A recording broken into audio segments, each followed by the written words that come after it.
Today we're going to conduct a forum on scouting. I think this is very, very important. One of the things that is very important to me personally is the lack of correct information in this industry. There is a whole industry that's getting a lot of money for either a lack of information or misinformation. They portray that people have the ticket to college scholarships and pro contracts, and it's not true. What we're trying to do here is give you a portrait of what really is required at these next levels. Today we have a great panel. We have my friend David Scrivens from the Boston Red Sox, Coach Scott Nathanson, who is a manager in the Can-Am League, my very good friend Alberto Martinez, who is the head of player development with the Bridgeport Bluefish, and Chris Carminucci, who is a scout with the Arizona Diamondbacks. We will also be supplementing their information with other interviews for this piece. Now, the first question, the first topic I want to broach is just simply about the level of play. A very good friend of mine once said, addressed a group of kids and said, you know, it's not whether you can play baseball, it's whether you can play at a level.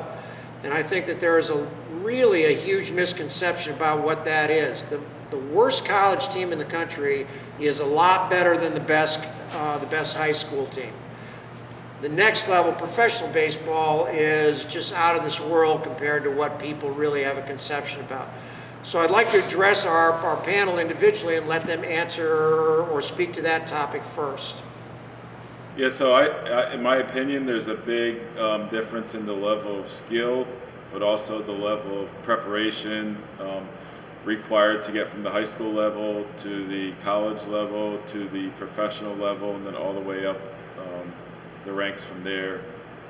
Skill-wise, strength-wise, speed, conditioning, and all the tools involved.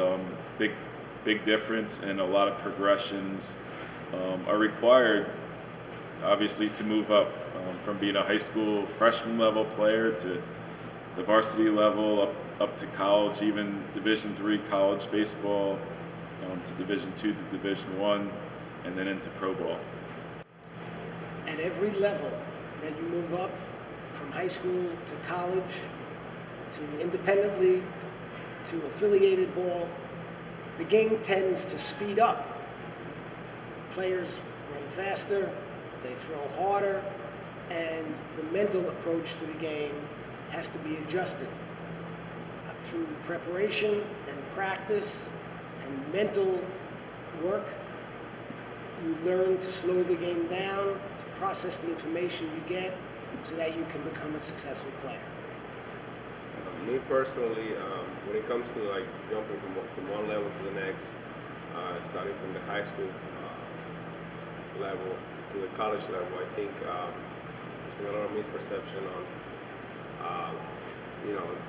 as far as like how hard a guy throws or how strong the guy is and all that. And I think a lot of kids think that they can, just because they're 6 feet, that they can play Division I baseball. And they don't take any interest on, as a baseball player, your overall talent, as far as like, looking for fine tools like running, throwing, hitting, and so on and so on. And I think they only focus on the size sometimes, and size doesn't say the whole picture. You also have to have a skill to move up to the next level. It's nice if you have size and you have skill, but that doesn't always is the case. I look at it this way, even the worst of Division III programs are still pretty darn good. And, I'm going through it right now with my nephew, who almost looks at it, if he doesn't play Division I, then he's a failure at it, and what he doesn't understand, and what I'm trying to make him realize, is that, baseball in general has gotten so much better. I mean, I played at the little NAIA school in Georgia, and, right now, if I was playing today, I probably wouldn't have been able to play at that school. And it was a good school to play at, but it certainly wasn't Division I. But at the time it was the best that I could do, and I got a chance to play every day. For me, it's about playing time. It's about going somewhere and having the opportunity to hone your skill, whatever level it is. And Division I is great, but it's not for everybody. And I think the thing that people forget is baseball should be about enjoyment.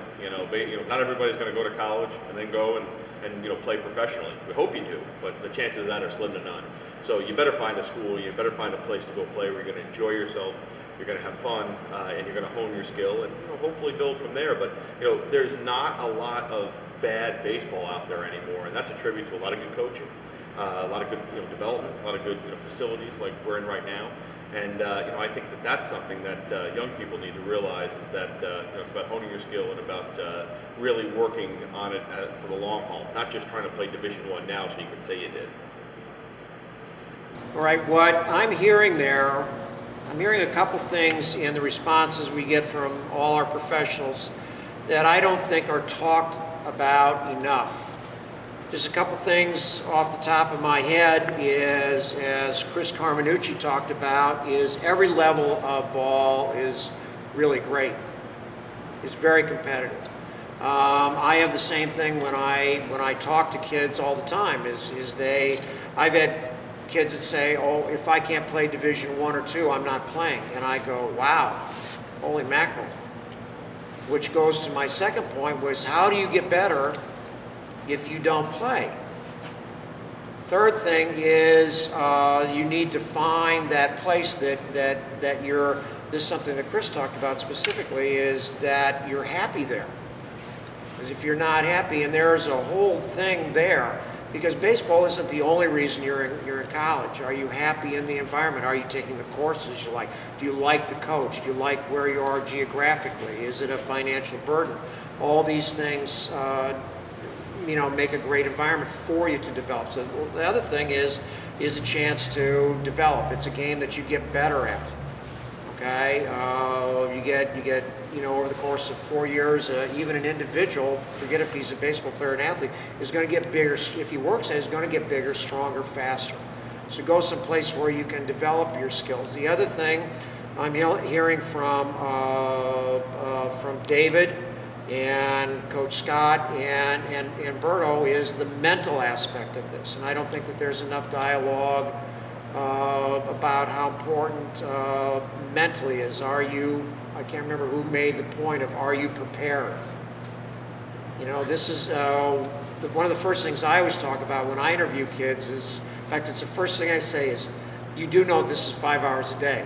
You go to college, you do know this is 5 hours a day. You're going to have to get up and lift weights at 6 in the morning. You have to be, this is a whole different level, you have to be prepared for. Now, what I want to do next is I want to ask these guys really how they discern those things. I want to talk about athleticism versus baseball skills and mental skills. Okay, so I'd like to address everybody and just start with that. How you discern, let's start by dividing those three things: athleticism, baseball skills, and mental skills. And let's add a fourth thing is projection. What you look at a kid, I'm sure we've all seen that 6'3" kid that you joke, man, oh man, but he doesn't want to work, right? So let's do that next. I'll take the first one, which was athleticism, which is what we had talked about. I think people underestimate how much athletic ability and athleticism you need when it comes to baseball. And I think that's become a problem because a lot of kids don't play a lot of different sports anymore. I always push kids as much, play basketball, play football, play hockey, play everything else, because, baseball's a great sport, but those other sports also give you the tools to be able to succeed at baseball. It also doesn't burn you out, and it gives you the ability to, to change it up every once in a while. I played baseball, I played basketball, and played football. Wasn't very good at the latter. Wasn't all that great at all three of them, but it gave me the ability though to learn about other things and really to hone my athletic skills, because you know what? People say, oh, you don't have to be that athletic to play baseball. You know what? anybody that says that hasn't really played the game, because you know what? I went to college as a third baseman. I played second base. I played left field. I played right field. I pitched. I caught. You know, anything you have to do to stay on the field, you've got to be able to do. And the only way you can do that is if you're athletic. So you got to build on your athleticism. You got to continue honing it. You know, and you said it before. It's, you know, it's when you go to college, it's 5 hours a day at least. Okay, and you know, the more athletic you are, the easier it is for your body to be able to, you know, take the rigors of the pounding of what goes on daily. So, you know, I'm a big proponent of having you know, kids play many different sports, especially at a young age, and you know, build up their athleticism. Problem. That's what your comment is, exactly what I'm getting at. Because the industry, and this does not just apply to baseball, it applies to soccer, basketball, all these programs, because it's become about the money, is that they're going to these kids and they are saying, oh, you have to play baseball year-round. It's wrong. I'm same thing. I played 3 sports through college, and baseball was my first love, but there's no question especially on the track field, you know, on track, I mean, really made my baseball, enhanced my baseball. In fact, I don't think I was good enough, at least at that time, to have succeeded at that level had I not been a track athlete. I really relied an enormous amount on my speed.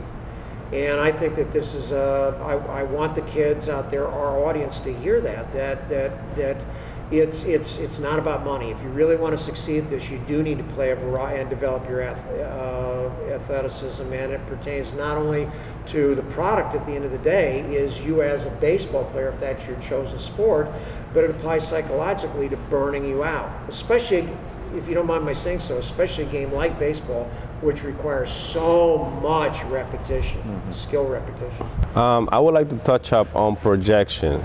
Projection is one of those things that I don't think people really know what it means or how, you know, to scout somebody and be able to see projection. I think a lot of people now, they see a kid that is bigger than the other kids in Little League and just happen to be that much better than everybody else because he happened to cap, you know, he just happened to grow earlier than anybody else. And I think so many kids get lost in high school as freshmen or sophomores because they haven't developed their body yet. And I think people can see past that, and therefore, like I always say, you got a kid at a younger age that is able to throw harder than anybody else, and he just blows fastballs by by average hitters, and it makes him great. But you know, that kid is not being projected later on when people catches up. How well is he going to be? So I always say I'd rather see a guy that knows how to pitch, even though he doesn't throw as hard, because I know eventually he's going to be able to throw harder and his body will develop. And I think people just give up on so many kids so early because they maybe don't happen to have the size or throw hard enough or hit the ball far enough at that moment, and they don't take a look at like something like mechanics and how fundamentally sound the kid is and how good of a player he could be. People want that quick, instant product. Can you do me real quick? I'd like to respond. And I think it's something very bad because it not only crushes the kid's dream to become something that they want to be, but it also is just a quick fix. Well, we're in a. It's all about development. We're in a McDonald's society. Everything is quick, is instantaneous. There's 100 gazillion stations on television, the internet. You don't like something, to get out of it instantaneously. You know, somebody takes longer than 10 seconds to serve you at the fast food place. You get in your car and you're leaving. You're pissed off. And this is a very big deal to me, and I want all of us to discuss this. Is development. You know, the key to being a baseball player is getting better. And this is what Chris talked about with going to a school that lets you play. We have a mutual friend, Bobby Berula. Bobby was scouted by 30 schools, made a really great decision. He had Mississippi State and Alabama. He said he went to Elon, which is a Division II program, and he said it allowed me to get better, and he ended up with a 12-year professional career, an All-American by the time he was a junior. But the point is, we're all professionals here. What I'm saying is that perception, there's very few people in the field at youth, at recreational ball, through high school, that will tell these kids that message.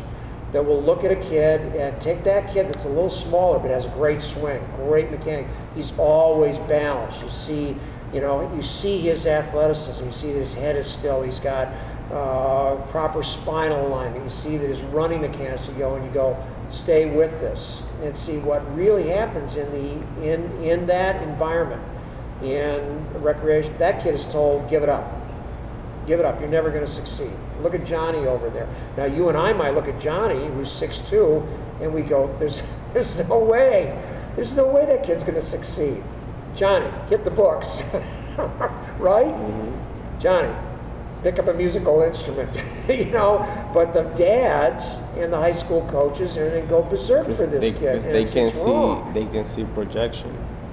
They can see beyond the size because they don't know enough or haven't seen enough baseball players or about the game where they can see past that.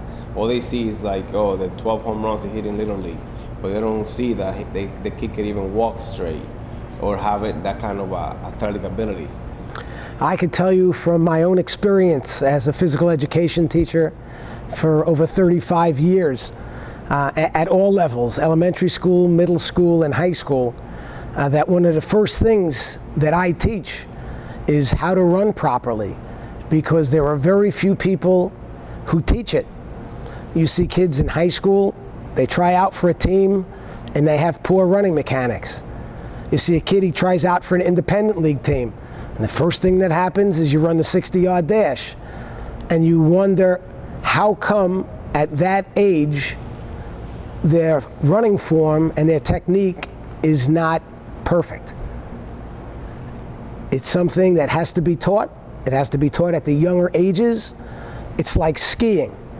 If you teach somebody to ski when they're older, they're afraid they're going to get hurt. They get afraid to fall. You teach somebody who's 4 years old how to ski, they get on the skis, they don't understand what fear is, they get up and they're afraid to try, and they learn how to do it, and they go whizzing by you on the slope.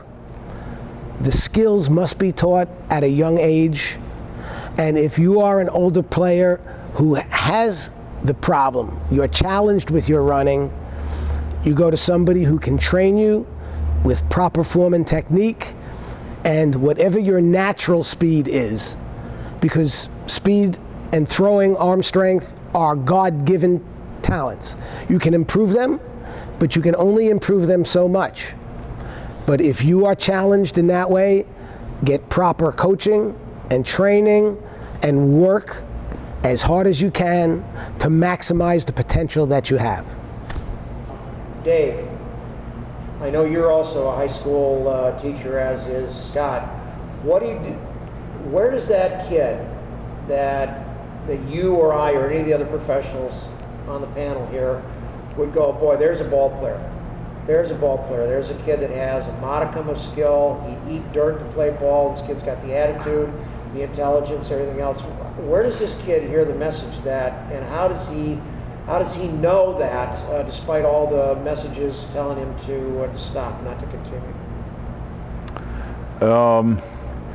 It's tricky because players, especially high school guys that have a decent amount of talent, have people coming at them from all different directions. Guys want to work with them. Guys want their business. A lot of times I've seen high school players actually go backwards just because they're listening to somebody that's taking their money and really is not developing them. It's kind of like a mass production sort of thing. And they're not getting the individual attention. It's more a cookie cutter, everything fits one player. So it's unfortunate that sometimes guys just aren't developing at the rate they could be developing at. So I want to jump on that right away because Dave had a couple of what the internet people call keywords. One is money, okay, and that is that. The other is individual attention. Okay, there are parents that are commonly spending right now. It's almost status quo, $10,000 to $12,000 a year on this endeavor. okay, between lessons, equipment, travel team, stuff, and what you're telling me, and you're the professional, you're the scout for the Red Sox, you're telling me that what you're seeing is that this is inappropriate. And I think that this is a huge level. I've been in this business 20 years. I've never heard another instructor, to be honest with you, tell the truth. You know, I've never heard one single instructor talk about that college baseball is not just about baseball. It's about, it's about these other, it's about your field of interests. I've never heard them describe the differences between D3, D2, D1. Where you have a kid, here's what I've gotten in the last couple of weeks. I've gotten 3 or 4 kids that have sent me videos that are 150 pounds. 5'10", 150 pounds. Several of them, their mechanics are really good. They really are. But they are there, and every one of them said, every one of the parents that sent this to me said, we're looking at D1. And I'm looking at their 60 times and things like this, and nobody in their environment, and all these parents are spending this kind of money, are telling them, hey, you can play ball, but you need, like Chris said, you need to play at a place. You're 150, dude. You're 150 pounds. You run the 60 in 7.3. Okay, in a year you can be 165 pounds. In a year, if your mechanics are correct, you can get that down to a 6'9". And in 2 years, maybe you're at 6'7". You understand? Maybe you're 180 pounds. But cut the D1, fix. You know what I'm saying. And where I'd like to open this up to the panel, how the message out there is so prevalent, the cookie cutter, your words, okay? So how do we fix that?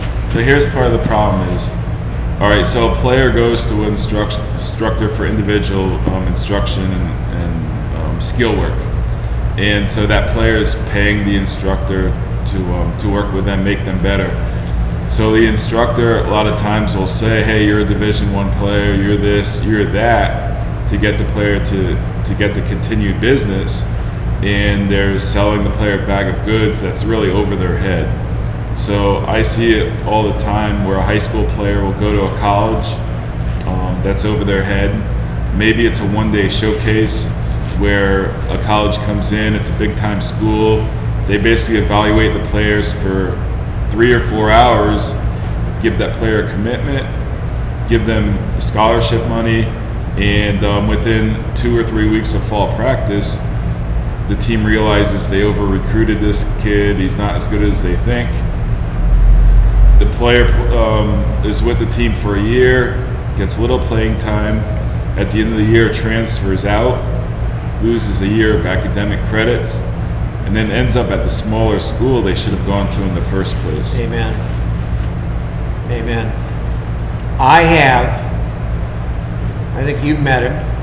I think maybe not Scott, but I think that the other 3 of you. I have a kid that's an All-American right now.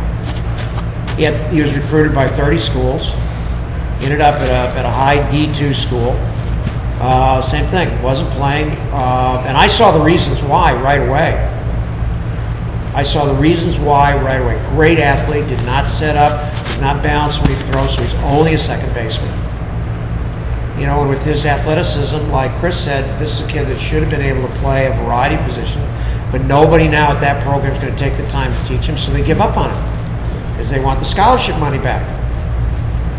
And he was so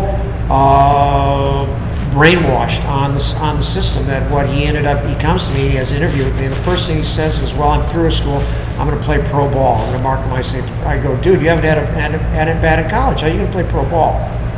Then he starts, he and his dad also, again, because of the system, he's going, oh, I'm going to, D1, I go, haven't you been to this movie? Yeah.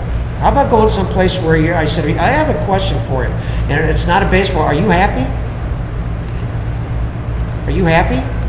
Because you're not happy, you're not going to perform. I think, just to add a little bit to what Dave said too, I think the issue is to me coming from the Dominican Republic, which is baseball, is a whole different business compared to the way they do things here, and a lot more realistic. I think here, these little leagues that are coached by dads and stuff like that, I think it hurts the kids because I think it gives them this idea of how good they are, but they're not really being measured by anybody. Can I interrupt you just for 1 second? What do you guys, just a small interruption, I want to keep on the same topic. What do you guys think about certification?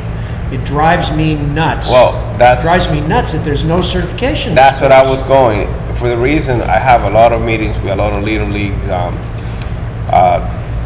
Like for example, I happen to work in Fairfield Little League, which has been very successful the past few years. We've taken a couple of teams to the Little League World Series, and they always ask me, what is it why the Dominican players are able to be successful and this and that and blah blah. So well, it's simple. The first thing is first. In the Dominican Little League, it's not coached by just a father. Little League, you got to be qualified to be a coach. In the Dominican, even more so than here, because in the Dominican, it's a lot of the kids get out of there because of baseball. I got out of there because of baseball. So it's more than just a fun time. The kids are really trying to develop and become good players, and as Coach Nate was saying before, that's a critical age to really start learning when you're like 7 years old, 8 years old, 9 years old. And what happens in these industries that you have those kids playing Little League being coached by a father that is supposed to be volunteer, but I think really he's doing it because his kid is involved and he wants him to play shortstop and bat 3 or 4 in the lineup. That's really the reality of it because I've seen it. And this person is giving them run information to everybody, which makes it a lot harder for the instructors later on because they come as a 10-year-old, now that the pitching gets a little better, or maybe when they get to majors in Little League, now the guys get better, it's faster, all of a sudden the kid can't hit anymore. Or maybe that loopy swing that he used to hit home runs with or get base hits, now it's a strikeout every time. So I think that's a big part of the problem when Chris, it comes I to see that. you're nodding over here. No, I agree with everything you're saying. I think, and we brought it before, I think certification's an important thing. I tell any parent that, who says, well, and I've had this talk with my brother, well, I've spent $50,000 since my son has been, in 6th grade to get him to go play Division I college. Well, why the hell didn't you save that money? Why didn't you put that money in an IRA? You would have made a lot more money on your money. You know what I mean? And why are you putting that kind of pressure on it? Last I checked, baseball's a game. It's supposed to be about enjoyment. It's not supposed to be about some crazy dad taking the kid out and blowing his self-esteem up and destroying him. It should be a positive experience. And you know what? And we all know this. The game's not for everybody. It's not built for everybody. The Division I level is not built for everybody. The Division II level is not built for everybody, and on down the chain. You have to be, you have to be willing to do it. And just because you paid your money to somebody that, blew smoke, doesn't make you or give you the ability now to play in college. You have to earn that. Everything is earned. You know what I mean? We earn our jobs yearly. You know what I mean? Wait till they get to the business of baseball, and I hope they don't. Because the business of baseball is you get a year contract. In what we do in scouting and player development and all that, you get a 1-year deal. This isn't a long-term thing. This isn't you got to be good every day.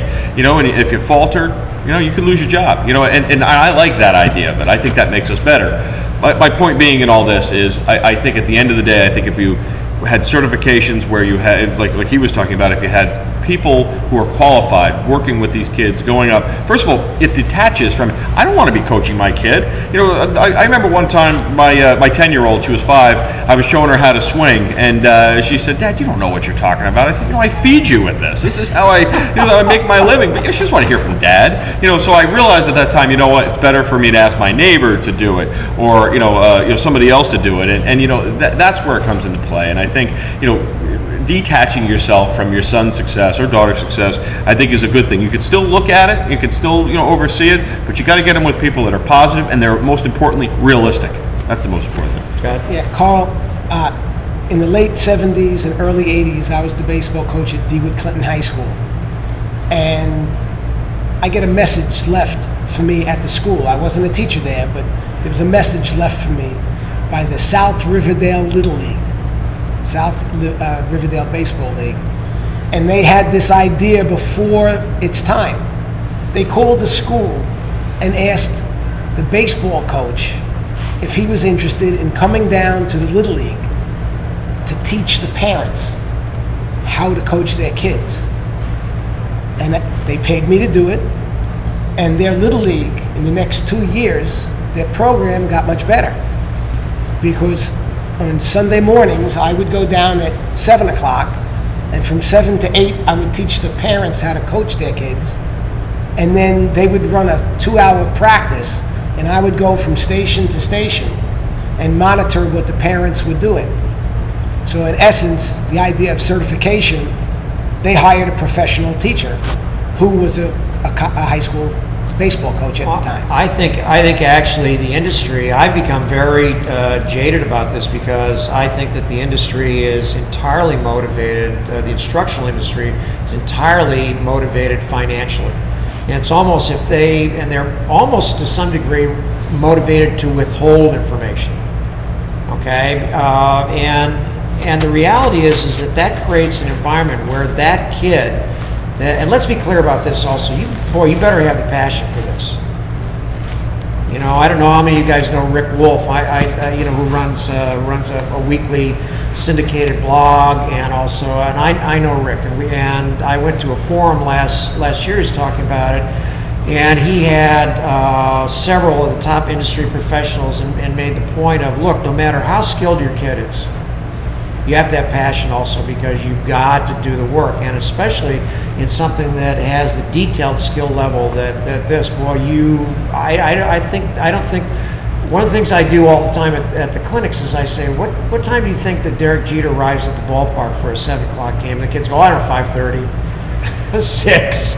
And I go, how about 11? Carl, one of the other things, if I might jump in, is I'm a very big believer in fitting the player to the position, Absolutely. his skill set, as well as his mental makeup. Some kids like to help. They're helper kids. And those kids are good at first base because they get a thrill out of picking a short hop on a bad throw. They love helping their teammates out. Right? Some kids are the take charge kids, and those are the kids you got to put in the middle of your diamond, either a center field or a second base with a shortstop, because they direct traffic, or they become catchers because they see everybody else and they're the quarterback behind home plate. They're another coach on the field. So as a coach, you have to find the position that suits a player, and oftentimes as the kids are younger, they're not fitted to the positions that they really work best at. I often see a left-handed shortstop in Little League, and it drives me crazy. I tell a kid at summer camp, you're a lefty and you're very good, but you're never going to be able to play shortstop. It's great that you're building your range, but eventually you're going to slide over and you're going to play in either 3 outfield spots, you're going to pitch, or you're going to play first base. And so it's very important making sure that you explain to a player what best suits them and how they're going to be able to move forward. Sometimes the best shortstop on the team, his future is as a catcher because he has a cannon for an arm, and that's where projection comes in. I have. If you could see that, then you will help that player move forward. I've had a little bit of ability to interact with Andy Lopez, who is the head coach at Arizona, and he had a great line. He said, "I wish that all my kids were every kid came out of high school as a shortstop." But I want to get into some this. I mean, we could all talk about this for hours, and we will. We'll have more editions of this. But I want to get into some specific questions and have the panel address. Everybody hears the phrase 5 tools. What does that mean? Dave, what are the 5 tools? The tools just refer to players' hitting ability, players' power, whether it's raw power or translates into home run power, fielding ability, arm strength, and running speed. So players are evaluated on those skills, both present and projecting into the future as well. And that's a big part of evaluation, as well as what we talked about before with the mental aspect and work habits and that sort of thing. What about are there Chris, I'd like you to address this. What about when you're looking at a pitcher? Let's do both. high school or college? Are there empirical things you? I don't do anything with high school or amateur, so I wouldn't be able to answer that. So it'd be tough, So I don't do anything with an amateur player. What I look at is a person's 30 professional. And so really what I'm looking for is, and they could be younger and they could be projecting out, how they project out, but most of the time they're pretty much where they are, and more what I'm looking for is where do they fit in our organization if we have a need? Do they fit in A-ball? Do they fit in AA? Do we put them in A-ball and then 2 years later he could be in AAA? I'm more looking at his projectability in the short term. Typically what I'm doing is not looking for prospects. I'm looking for the short-term fix. Okay. Now I have a question, and let's do this because I see a little bit of a difference, and I want to address what I think is a big issue. You guys all know who George Foster is, right? I work with George Foster, and I asked. So did I. I asked George one time. I go, George, you think the players are better today or in the '70s when you were part of the Big Red Machine? He says, I think they're better athletes, but they're not better baseball players. So what I'm asking you guys is you see a couple of kids, and you see the kid that is the top athlete, okay, the 6'2", 190-pound kid, and runs the 40 and 4.4, but man, his work habits are lazy. Or let's take another. His work habits are good, but he doesn't have baseball instincts. Okay, then you take the other kid that's a little less of an athlete, and you see, boy, this kid just has a phenomenal feel for the game, and how important, and this is a kid that would eat dirt to play ball and everything, how important are those things? How do you evaluate them, and how much do they weigh in your evaluation? The toughest part is to measure, work ethic. How do you measure work ethic? A player's heart, a player's competitive spirit, all that stuff. So like in scouting, like we try to gather as much information as we can about a player, watch him as much as we can, talk to people, get as much intel and background information, and then just make the best decisions with what we have. We all know players that have changed like over time who maybe improve their focus, their work ethic. I mean, the best predictor of future behavior is past behavior, but those things change sometimes at a certain age.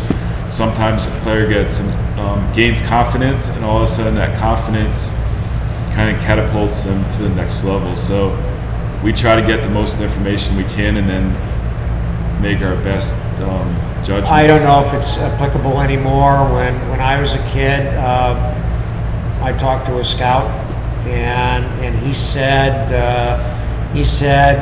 I can almost he said within a certain parameters, he says I can tell when they walk on the field. He says I can tell by how they walk. He says I tell by how a kid dresses. He said you got a kid that his hat is backwards, his shirt's tail's hanging out, he's got sneakers rather than spikes. He said this kid is not serious. He's not passionate about this. I believe that to a certain degree, but I also believe like some players and athletes have not been taught, and sometimes you give some players some guidance and teach them some things. All of a sudden that player just doesn't understand like what it takes. They need to be shown and taught. Well, to be honest with you, that's the thing that I'm trying to address here is I don't think that there is a lot of this kind of information out there. I think that the industry, recreational through high school ball, Berto said the same thing, because there's no certification, there's no qualification, because the industry is so motivated by finances that kids, I talk to kids all the time, they come to especially the college level, and man, it's like they've been hit in the face with a wall, because they come to reality, and I think that the industry hurts the talented player, and it hurts the player that's less talented that could do, because there's no good, correct information in the workplace. Now I want to get to a couple of for today. I want to wrap up with a couple of questions for people that I would think that the general public would want to know. How does suppose I think that my son's the hot ticket, I think my son is good enough to do this. Okay, how do I find an environment for him to be seen by a scout? Chris? We'll find him. You know what I mean? If you're good these days, you will be found. You know, the problem is most people are delusional when they feel they should be found when they shouldn't be. You know, because there are so many scouts that do what we do. There are so many people out there that do what we do. You know, the best way for somebody to be found is put up numbers. You know, there's a saying in the minor leagues: if you don't like where you are, play better. You know, wow. You want to go up, play better. You know what I mean? You want to be seen? You know, go out and hit 25 home runs in high school. You'll be seen. You know, go out and put up 15 home. You know, the problem is they say, well, I'm talented. I know I am, and I'm great. And you look at their stats, and they had 18 at bats in high school, and they were 0 for 18. You know, but that's the issue. Also, there's an answer to that. Is that kid made? I could look at that kid and I go, geez, you know, if you tweak this or that, if you have the work ethic, let me show you how to do these small things, so that those statistics, especially in a high school season, man, the difference between 350 and 400 is a few hits, really. And the kid may have a mechanical issue, That's the way to get there, is to get the proper instruction, to get the work ethic with it. That's how you get it, not calling the scout to see him do the wrong thing. You know what I mean? That's far too often, and I mentioned it before, I don't scout, amateur. We have Todd Donovan, who's in the area. He covers the whole area field for us. He's tremendous. He knows every player and, every high school coach and all that. He's on top of, what needs to be seen. And I'm sure he gets a lot of calls from people that say, hey, you need to come see my son. Well, I've already seen your son. The way to do it is, hey, I know you've seen my son, but we've been working with this kind of a program right now. We've seen improvement. Here's a video on him. Check him out. Does he look any different than when you saw him? Is there a reason to come back again? Carl, one thing about the instinct, the question you asked before, the athletic ability versus the instinct. I coached with Paul Blair at Fordham University, and he was always amazed that a runner could be on second base and watch a blooper go and almost wait until the ball hit before the runner would take off and score or try to score. And you would categorize that as an instinct. But he believed that instinct was enhanced by practicing. If you were out there during batting practice and you stand at second base and you watch balls leave the bat, your reaction time, when you would notice and recognize what balls are falling and what balls are going to be caught. But you know something, Scott? I get kids that are 18 years old, and I'll ask, to me, the simplest question on the planet. I'll go, okay, you're playing third base. You're playing, what is your routine? And most importantly, what are you looking at when the ball's pitched? And they go, pitcher, field. Because all they practice is just put a coin in a machine and, I can hit off this. Or look, most guys, all they practice is hitting. Let's face it, that's all they practice. Hey, I ask somebody, hey, give me a secondary lead. What's that? They don't know what that is. There's the game within the game that they don't learn, and that's what needs to be taught more. And watching a baseball game on TV, and not just watching Derek Jeter hit. Watch how the position players are either creeping. I'll tell them to go to a game. Go to a game. Yep. Go if there's a minor league team in your area. Bridgeport. Go exactly. Yeah, perfect. Exactly. Perfect example. I frankly, all of us that are older, we grew up in an era where there wasn't all the television. I understand what the camera does. He follows the ball. He follows the play. But I personally grew up in the Quad Cities in Iowa, and I must have gone to 50 minor league games a year minimum, and watch the game, and you develop an instinct. You develop an instinct for the rhythms of it, for what needs to be done. I know that this is old news, but in 1995, the Northeast League started, and there was a team in Yonkers, and Paul Blair was the manager. I was one of his coaches. We have a good friend that played on that team, the Porcios. Exactly. Nandi was on, Nando was on that team. Absolutely. And after a short number of games at the beginning of the season, Paul brought all the hitters together and said, you guys are hitting blindfolded because I don't believe you know what you're looking at. And he started to explain to them, where are you looking? What does the pitcher's hand look like? Do you see white? Do you see red when the ball is approaching? And see, Scott, what I'm saying, again, if there's one key theme to this, and this is why we're doing this, is Chris says information. And what I'm saying is, I don't see these kids have this information.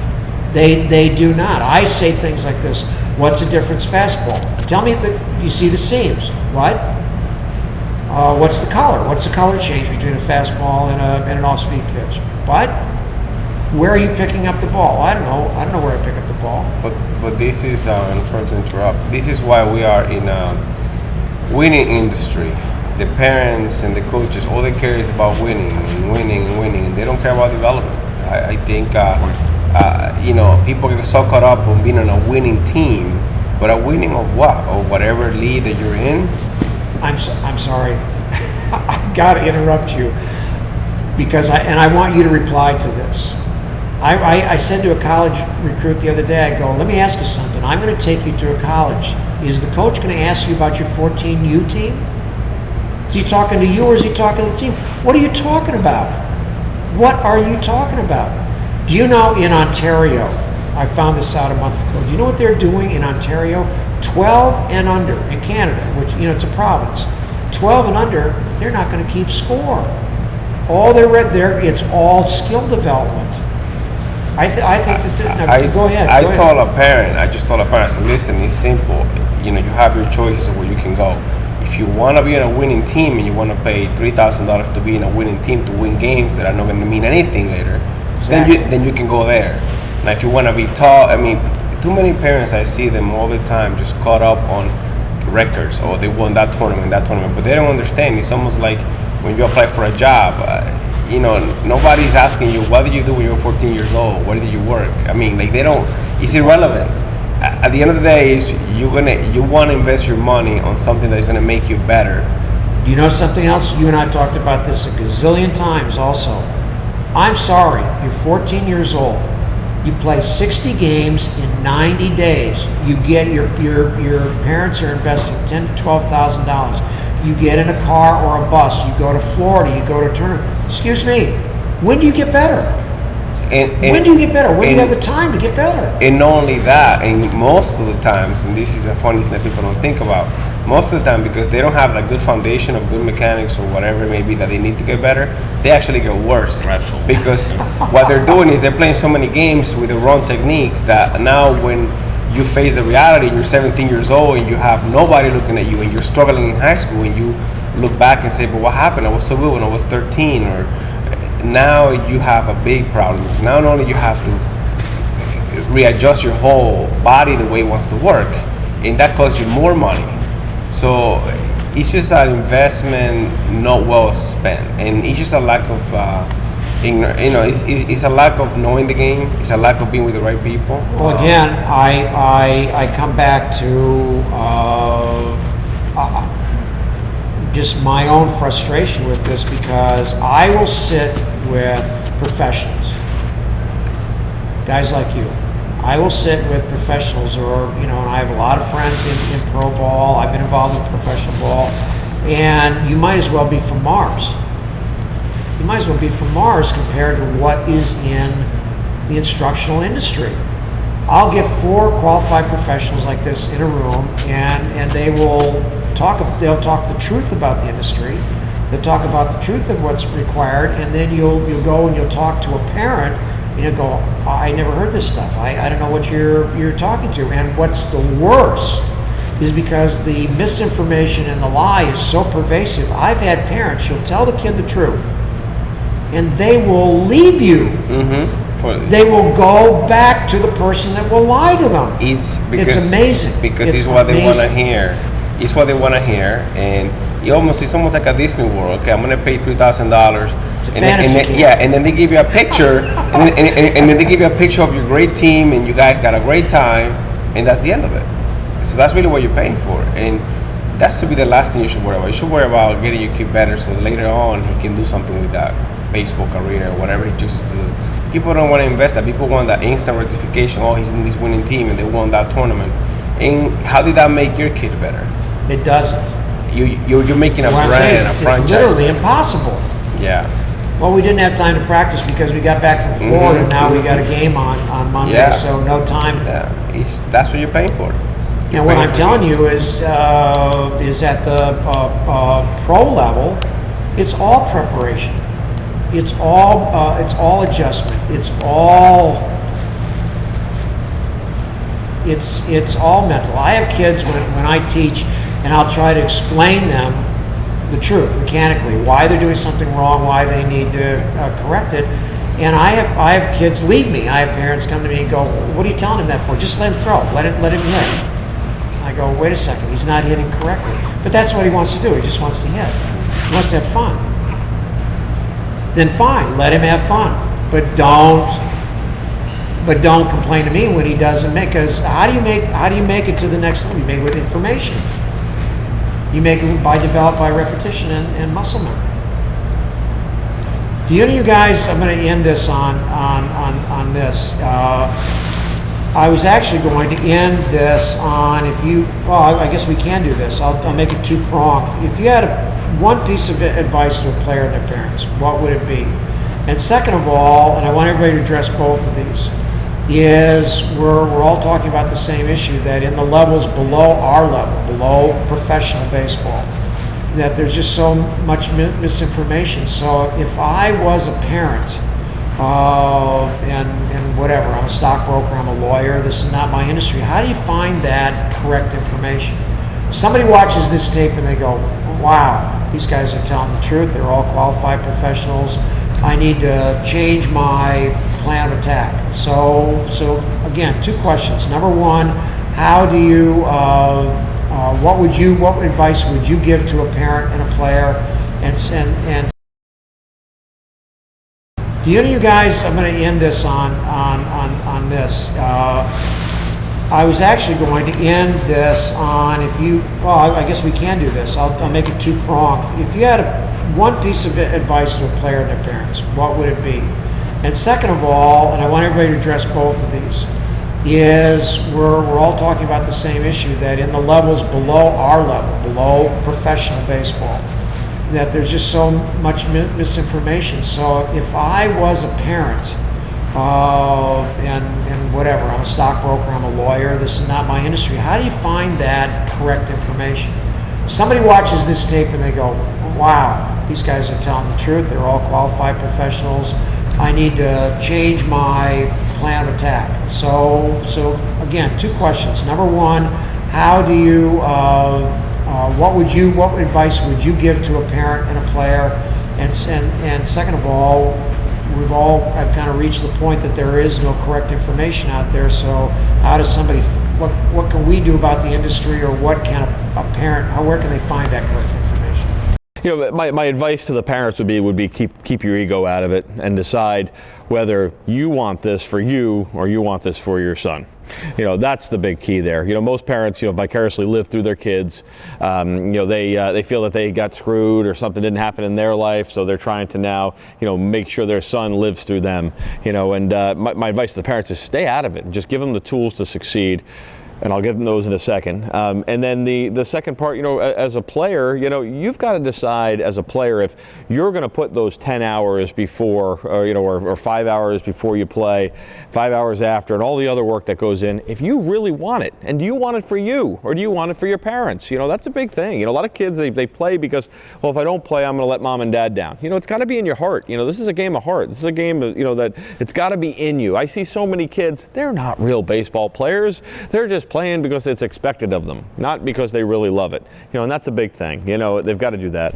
But where I would go for advice, and I hold on to this till this day, is that for me, not one person has ever taught me anything. Okay, it's always been a culmination of several different people, teaching me things. And I have worked in this business. I've never had a different job other than being in baseball, but I learn something new every day. And you've got to go at it like that. You've got to listen to what a lot of different people tell you, and be smart enough to understand that some of it is going to work and some of it isn't going to work.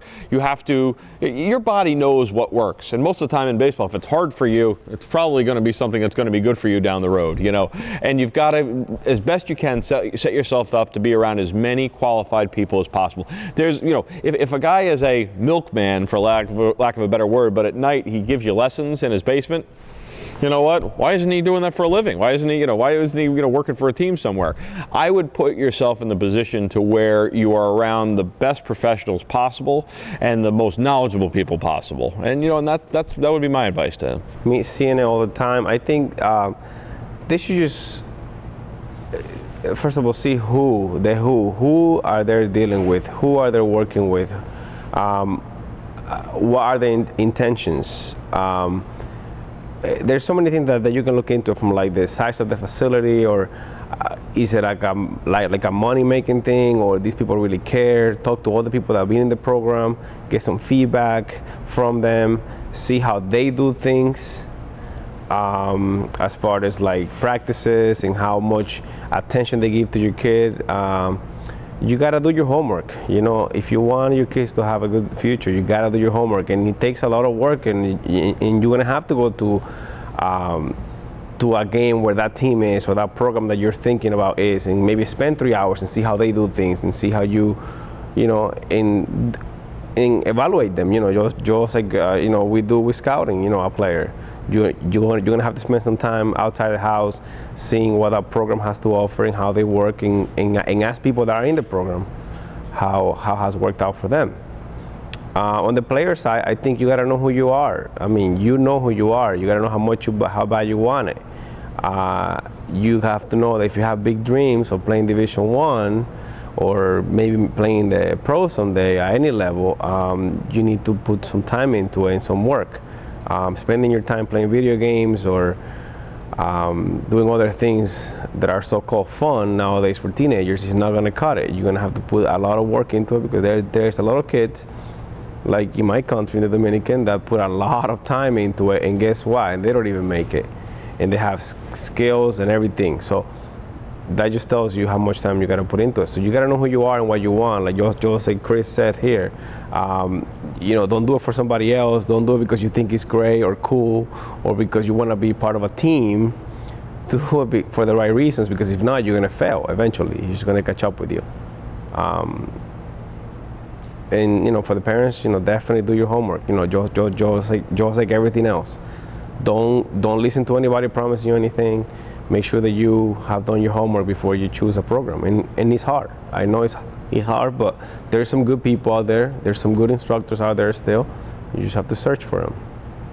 The first thing I would say is, as far as recommendation to a parent, is you work with the other coach's child, and let the other coach work with your child, because it works out much better that way. Even for someone as qualified as Chris, your own child would rather listen to someone else. And the second thing I would say, in terms of information, if you ever try to help, make sure you're offering the proper advice. To yell somebody to bend your back when you throw, or to keep your back elbow up when you hit, is not mechanically sound, and you can do more harm than good, even though you're trying to help, but you're not really instructing in the right way. So if you want to get in there and help with the Little League team, junior high school team, a high school team, and volunteer your time, make sure that you know exactly what you're talking about. Get the proper training. So it's most important to do that. So my best recommendation is, it's free to ask questions. So like, do as much research as you can, ask different people, players who have worked with certain instructors, ask them about the instructors, do some research, you know, ask what players have worked with instructors, you know, what success stories they've had. And it's likely that the more success stories that instructors had, the more legitimate, or the more the better chances that you would have being successful with that person. So I would just say do your homework, like Alberto talked about a little bit, and now with the internet and all that, you can get information on coaches, instructors, you can piece things together, you can, who knows different people, so ask their clients, ask their coaches, and just try to get as much research as you can done on different people. It's most important when you're picking a college to pick one that is appropriate based on how close or far away from home. Big school or small school. Academically, do I fit in? Baseball-wise, I want to make sure I go to a place where I might be a little challenged, but know that it's some place that I can play. Because you don't get better if you don't get on the field. So, as Chris said before, if you're a Division I, Division II, Division III player, if you're a good player and you have the tools that you need, you put up the numbers, you can be signed out of any level.